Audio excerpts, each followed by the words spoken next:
atuh tepangkeun wastapun Selvani Agustin di dieu abdi bade resensi buku anu judulna Nyaba Kaleuweung Sancang.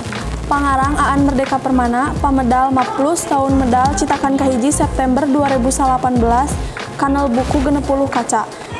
Sinopsis carita Nyaba Kaleuweung Sancang sempalan kagenep dongeng Mang Andan.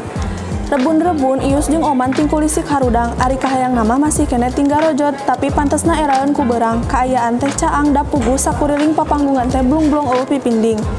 Ius nu pangheulana cengkat mah manehna nempo kaluar horeng tetenjoan teh kacida endahna, Oman mah cengkat sote dume ngadenge sora cangehgar.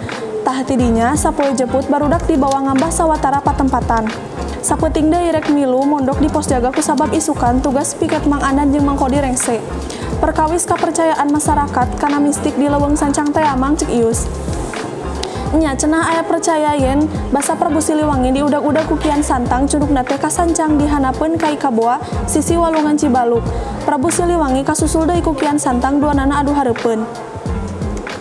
Tapi wuri-wuri Kanjeng Prabu tilem ti sakuliwak eta tempat ting kalendang maung, cek Mang Andan.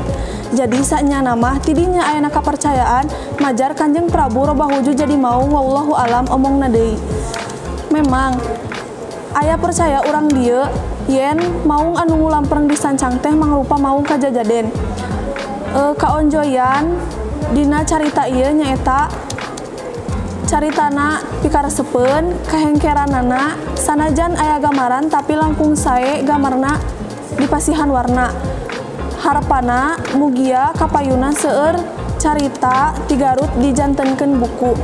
Sakitu anu kapihatur, wassalamualaikum warahmatullahi wabarakatuh. Shoes on, get up in the morning, cup of milk, let's rock and roll.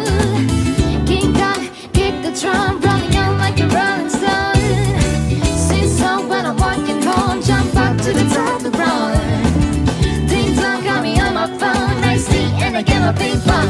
Hey.